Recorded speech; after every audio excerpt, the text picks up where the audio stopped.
Escola Bíblica Dominical de Jovens da nossa querida CPAD, Casa Publicadora das Assembleias de Deus, a livraria e editora do Povo de Deus. Em todo o território nacional, você encontra uma livraria CPAD, onde você compra livros, revistas, bíblias e todo material evangélico para o seu crescimento espiritual. Aqui em São Paulo, onde estamos, a livraria da CPAD está na rua João Tobias, 360, no Belenzinho, bem pertinho do metrô Belém e bem ao lado do novo templo da Assembleia de Deus do Belenzinho. Na Assembleia de Deus do Belenzinho, o novo templo, no térreo, também temos a livraria da associação. Ali você procura irmão Alex, pastor Silas, e também ali você compra Bíblia, revista e todo o material evangélico para o seu crescimento espiritual. E a Provix, que é a livraria online, onde você também pede pelo computador, pelas mídias sociais, faz o seu pedido e receberá aí no aconchego da sua casa. Deus abençoe essas lojas. Quero agradecer ao irmão Reginaldo Aparecida Amaral, que tem cedido esse espaço onde está o nosso estúdio provisório. Deus abençoe o irmão Reginaldo, sua esposa Maria Francileide, a Estherzinha, sua filha. Deus abençoe também o irmão Josué, marido da Marilena, que também tem nos ajudado aqui com o cenário nessa composição. É muito importante ter esses parceiros ao nosso lado. Deus abençoe o irmão Vinícius, que tem nos dado valiosas orientações acerca de iluminação. Deus abençoe Vinícius, sua esposa Cíntia, sua filhinha Ayla. Deus abençoe também minha esposa Raquel, meus filhos Bianca e Gabriel, que tem sido o nosso suporte, a nossa família. Deus abençoe e recompense irmão Jefferson Queiroz, também nosso membro aqui do canal, coopera conosco. Se você também quer ser como Jefferson e outros que estão cooperando conosco, aqui embaixo tem um número de celular, é a chave Pix, o DDD é 11, mande a sua oferta, faça um voto com Deus, nos ajude nesse projeto de evangelização através das videoaulas da Escola Bíblica Dominical. Se você puder, seja também nosso patrocinador.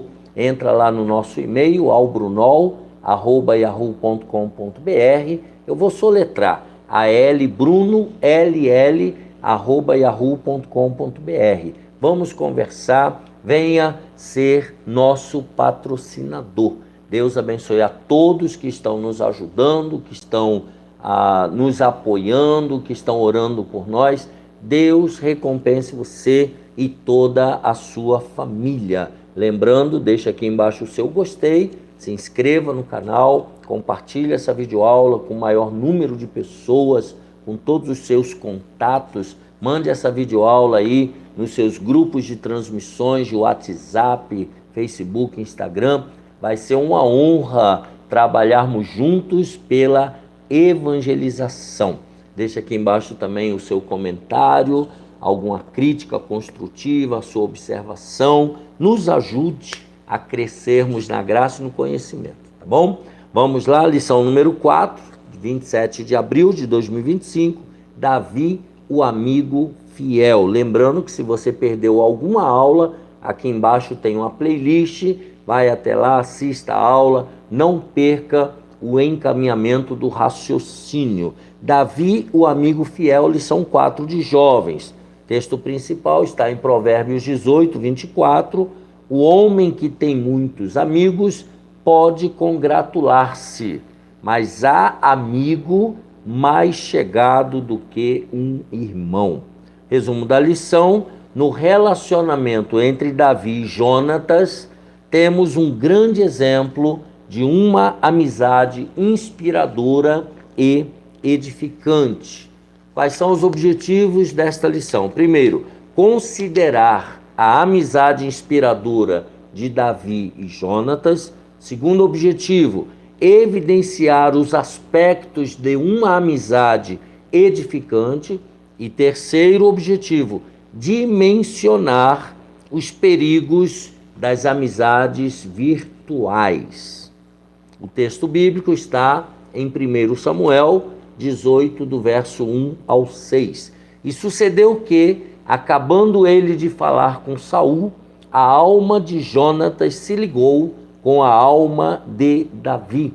E Jonatas o amou como a sua própria alma. E Saul, naquele dia, o tomou e não lhe permitiu que tornasse para a casa de seu pai. E Jonatas e Davi fizeram aliança, porque Jonatas o amava como a sua própria alma. E Jonatas se despojou da capa que trazia sobre si e a deu a Davi, como também as suas vestes, até a sua espada e o seu arco e o seu cinto. E saía Davi aonde quer que Saul o enviava, e conduzia-se com prudência.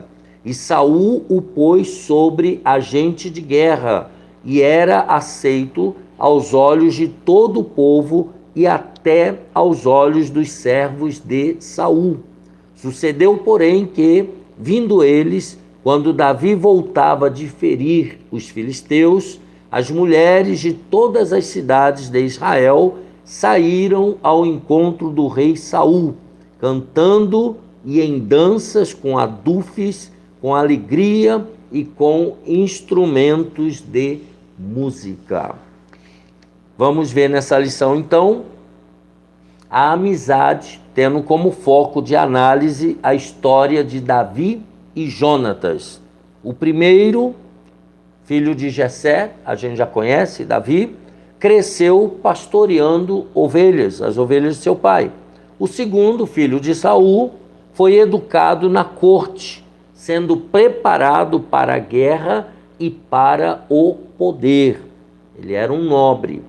Em comum, o que é que eles tinham em comum? Eles temiam a Deus, eram fiéis aos seus princípios e cultivavam uma inspiradora amizade. Então devemos sabiamente escolher nossas amizades e companhias, pois elas exercem grande influência sobre nossas vidas. Esse será o fio condutor de nossas reflexões. Então, saber escolher as amizades, porque elas são influências sobre a nossa vida. Uma amizade inspiradora. Quem era Jonatas? Quando Jonatas entra em cena, 1 de Samuel 13, verso 3, ele já é um comandante de tropas do exército de Israel, já era um guerreiro. E pouco se sabe sobre a sua infância. No entanto, podemos imaginar como deve ter sido.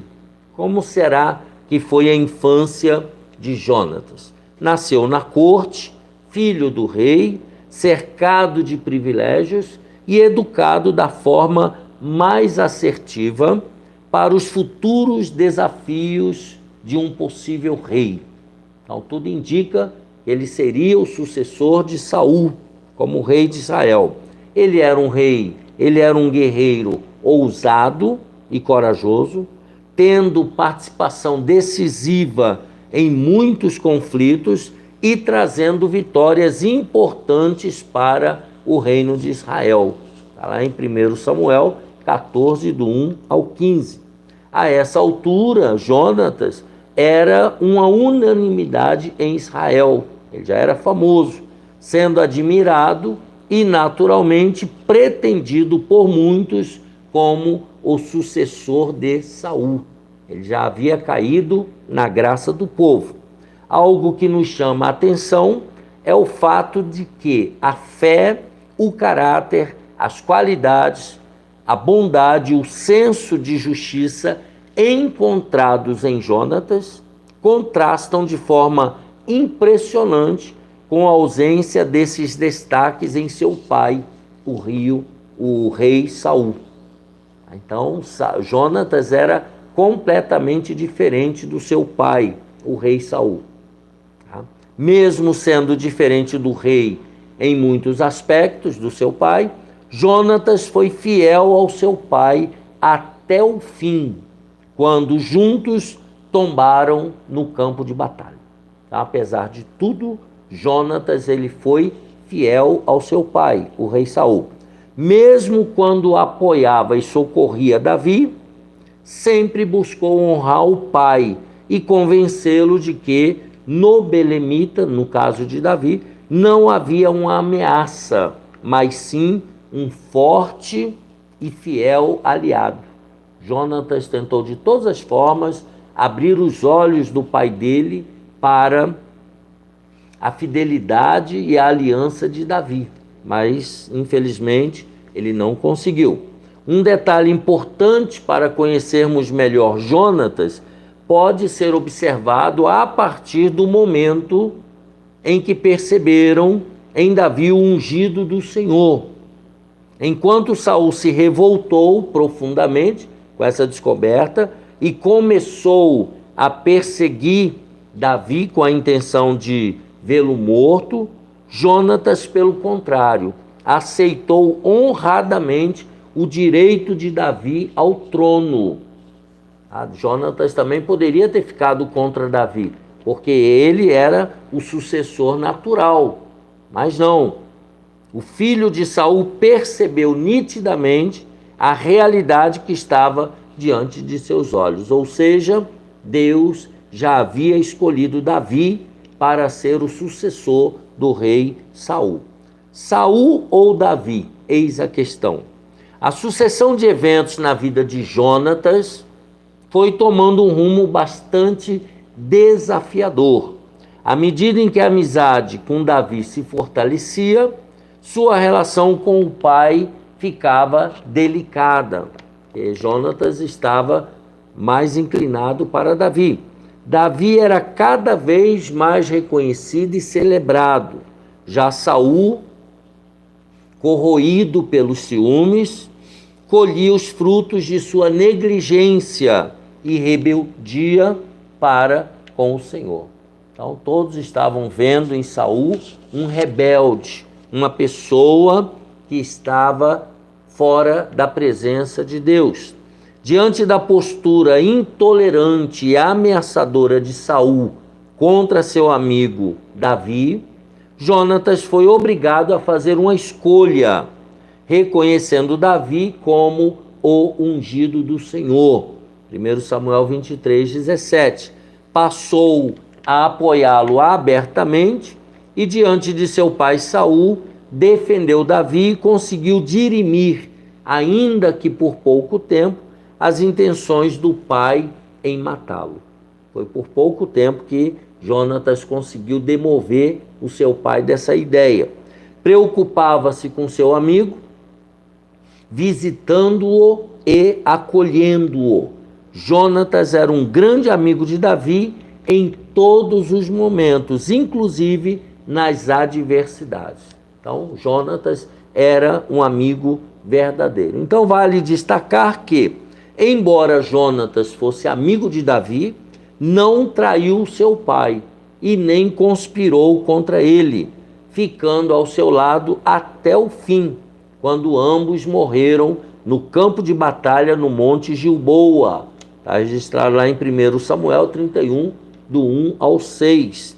Jonatas morto pelos inimigos, Saul lançando-se sobre a própria espada. Ele suicidou-se, segundo a Bíblia. Então veja que Jonatas não abandonou seu pai, não traiu seu pai, não conspirou contra o seu pai, mas continuou amigo de Davi. Uma amizade que não foi esquecida. O início do reinado de Davi foi marcado por muitas guerras e disputas territoriais, guerra contra povos inimigos.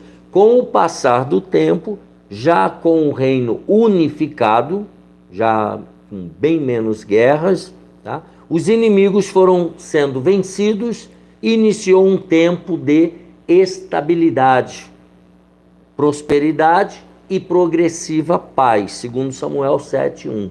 Então a coisa começou a ficar mais tranquila. Era em um tempo em que Davi poderia usufruir de suas conquistas, mais uma vez demonstrou o seu valoroso coração ao lembrar da aliança feita com seu amigo Jonatas muitos anos antes, 1 Samuel 20, verso 15 e verso 42. Davi busca saber se havia algum descendente de seu amigo para agir com bondade, retribuir a amizade recebida nos tempos passados e cuidar da sua família. Então veja que Davi, ele não esqueceu o seu amigo Jonatas e buscou uma forma de abençoar a família do seu grande amigo Jonatas. Número 2, amizades que edificam. Uma amizade que agradou ao Senhor, subtópico 1. A amizade entre Davi e Jonatas nos ensina preciosas lições. Foi uma amizade que agradou a Deus, sendo edificante para ambos, tanto para Jonatas quanto para Davi, permitindo que muitas vidas fossem abençoadas através desses dois, em conformidade com a vontade de Deus. Essa amizade transcendeu a esfera pessoal e, pelo significado e relevância, se tornou um verdadeiro compromisso com Deus. Então, Deus usando aí tanto Davi quanto Jonatas para abençoar o seu povo. Quando buscamos amizades dentro dos padrões bíblicos, amizades de acordo com a Bíblia, somos levados a uma verdadeira edificação em diversos sentidos, desde afetivos, psicológicos, espirituais, entre outros. Deus usa a amizade para a edificação. A Bíblia nos ensina, nos traz muitos exemplos. Fiquemos, pois, com 2, Noemi e Ruth, com sua comunhão, companheirismo e fé, está lá em Ruth 1,16, a amizade da sogra com a nora Ruth. Paulo e Silas, com a unidade de propósitos em prol da obra missionária, a amizade de Paulo com Silas, a parceria, tá? Então são 2 exemplos aí, mas tem vários outros, né? A força da amizade verdadeira. A palavra de Deus nos revela que aquele que tem muitos amigos pode congratular-se, pode se festejar, mas há amigo mais chegado do que um irmão. Provérbios 18, 24. Se alguém diz que tem muitos amigos, talvez não tenha nenhum. Ao longo da vida, vamos estabelecendo muitos contatos e criando vínculos com diversas pessoas. Mas quantas pessoas podemos chamar de verdadeira amizade? Quantas dos nossos contatos e amigos? Quantos são verdadeiramente amigos? Davi e Jonatas nos ensinam as bases nas quais podemos construir amizades saudáveis e que nos ajudarão a cumprir com os propósitos divinos para nossas vidas. Então, essa amizade de Davi e Jonatas nos ensina como ser verdadeiros amigos.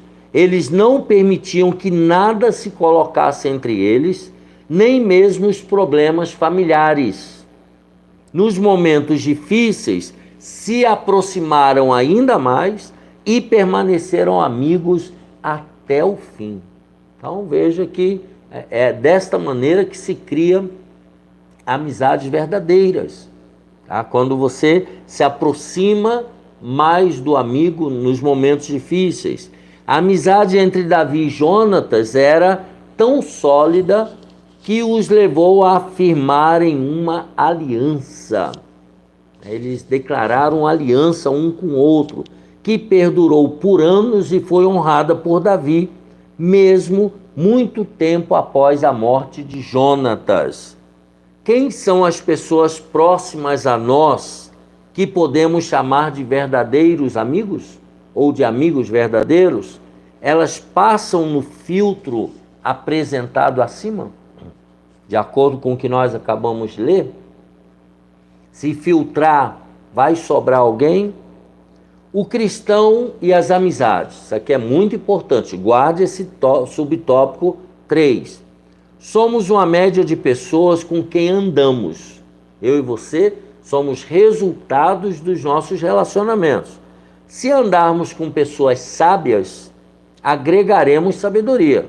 Provérbios 13, 20. Se andarmos com pessoas descomprometidas com a vida, amargaremos frustrações e insegurança. Olha o cuidado que devemos ter com as pessoas com quem nós andamos. O cristão deve ter bons critérios na hora de se relacionar. Tem que saber fazer boas escolhas. Ter amigos que compartilham de valores nobres é sempre um convite ao desenvolvimento saudável. A amizade com pessoas que seguem fielmente a Cristo é um convite ao mútuo crescimento espiritual e ao fortalecimento em Deus. Então, nós precisamos andar com pessoas que tenham valores nobres, com pessoas que seguem fielmente a Cristo, para que a gente também aprenda a ter esse tipo de relacionamento com Deus. Número 3, amizades virtuais. De novo, voltando ao último tópico da lição de número 3, falando das mídias sociais. Número 1, a fragilidade das relações virtuais. Nas telas, presta bem atenção, podemos nos conectar com um número praticamente incalculável de pessoas em todo o mundo. Isso é um fato. Desde um grupo de amigos, entre aspas, mais seleto, em aplicativos, até uma imensidão de seguidores difícil de mensurar, difícil de medir. Nas redes sociais, os relacionamentos virtuais, independente de seus claros benefícios concernente à comunicação, são fortemente provocadores da fragilidade nas relações humanas. Você não consegue dar atenção a milhares de pessoas ao mesmo tempo nas redes sociais. Não, isso é impossível. Entre os fatores que levam a essa fragilidade, se temos, primeiro, a ilusão de intimidade. É uma armadilha para os mais vulneráveis. É você achar que você tem intimidade com todas elas. Não tem. Os relacionamentos superficiais, um campo fértil para relações falsas. Não há amizade verdadeira no mundo virtual. A solidão, um vazio existencial em meio à multidão. Você está se comunicando com milhares de pessoas, mas a solidão continua lá dentro de você. Um outro problema, o distanciamento da realidade. Uma visão desconexa e enviesada do real. O mundo virtual é completamente diferente do mundo verdadeiro, do mundo real. E aí cria uma ideia errada de amizade. A idealização da imagem corporal, uma frustração com o próprio corpo, levando a desconfortos psíquicos. A pessoa é frustrada com o próprio corpo, porque no mundo virtual todo mundo é bonito, é elegante, é chique. E aí quando você olha para você, você vê que não é nada disso. Os problemas emocionais, um reflexo das distorções de conceito diante da ausência de vínculos saudáveis. Então, os problemas emocionais. O mundo virtual não cria vínculo emocional, como no mundo real. E isso leva a um reflexo de distorções. Os perigos. É um campo aberto a fake news, a fraudes, a perseguições e a bullying, entre outros. A pessoa que vive no mundo virtual está mais suscetível a falsas informações, a golpes e a perseguições e a bullying, brigas virtuais. Os amigos virtuais não conseguem suprir necessidades naturais do ser humano e, por isso, a prevalência desse tipo de relação é sempre insuficiente, não satisfaz plenamente. Essas relações frágeis enfraquecem a capacidade de lidar com as complexidades humanas, pois promovem uma ilusão de estarmos sempre acompanhados e amparados, enquanto, na verdade, estamos carentes da presença humana. Então você está no meio de milhares de pessoas e você tem a ilusão de que realmente você está acompanhado. Só que no plano real você está sempre sozinho. Tá? Número 2, comportamento de rebanho. Um conceito bastante conhecido no mundo dos negócios também pode ser percebido ao observarmos os efeitos das relações virtuais e os seus perigos. Qual é esse? Falamos sobre o comportamento de rebanho, também conhecido como efeito manada. Vejamos, diante da nossa necessidade de nos socializarmos, somos constantemente acessados por pessoas sem princípios que buscam manipular os desapercebidos, submetendo-os às suas intenções maldosas. Então, pessoas malignas, por que não dizer os hackers, tá? Que ficam manipulando as pessoas distraídas, as pessoas desapercebidas. Isso acontece tanto nos ambientes virtuais quanto nos espaços físicos, como escola, trabalho e outros lugares. A manipulação dos mais simples, dos desapercebidos. No comportamento de rebanho, então, somos induzidos a negar nossos pensamentos e intenções para aceitar aquilo que é proposto por um grupo idealizado pelos manipuladores. Então aí você tem os grupos. Se você não pensar igual aquele grupo, se você não se vestir igual, se você não seguir aquele grupo, você é descartado, você é ridicularizado, né? Você é morto, né? Você é abandonado para morrer na praia. Nesse momento, então, somos levados a uma postura de pensadores de pensamentos alheios. Então, se você é de torce para um determinado time, você tem que pensar igual a todo mundo, você tem que agir igual a todo mundo, você tem que ser igual a eles, senão você é descartado. Os prejuízos do comportamento de rebanho têm sido alarmantes. Primeiro, perda da capacidade de raciocinar e agir por si mesmos, você é levado com a manada, a necessidade de suprir carências que não são reais, então você começa a ter carências que você nem sabe por quê, você tem propensão a comportamentos distorcidos e práticas pecaminosas, você está indo com a multidão, com a manada, você é mais um na multidão. Outro problema, afastamento dos objetivos da vida, você perde os seus objetivos individuais, agora você é mais um no meio da manada. Esfriamento na fé, entre outros tantos. A pessoa esfria na fé. Tá? Você agora é daquela manada, você é um boi. Você pensa o que eles pensam, você não pensa por si mesmo. E isso leva a um esfriamento na fé. Número 3, estamos caminhando para o final.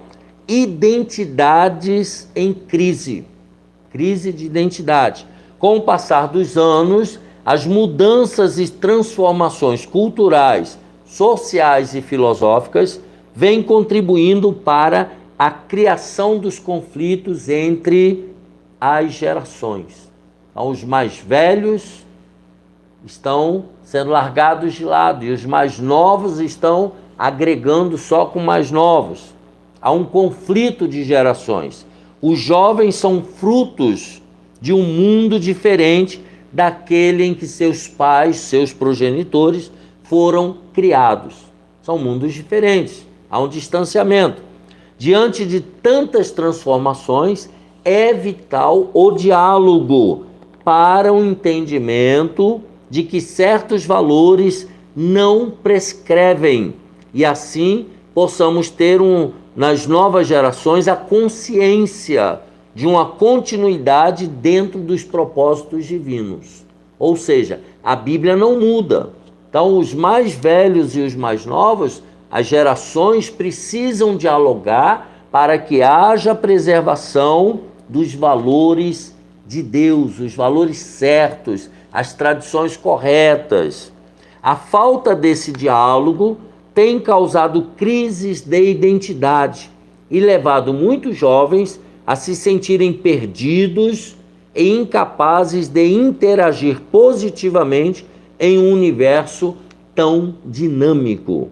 Esse quadro tem gerado uma série de efeitos indesejados, entre eles ansiedade, depressão e desvalorização de si mesmo. Os jovens estão se autodesvalorizando, estão entrando em ansiedade, em depressão. Por quê? Porque não querem dialogar com as gerações que vieram antes, com a história da humanidade, com a Bíblia Sagrada, com os valores de certo e de errado dos nossos pais. Isso está gerando ansiedade, depressão e desvalorização. A identidade do jovem cristão se fortalece a partir de sua relação com Deus e com o seu semelhante. Então não tem como você ser independente do outro, ser independente de Deus. A relação com Deus é um reflexo natural do ato da criação do homem por Deus, levando-o a uma responsabilidade ao agir no mundo e cumprir sua missão.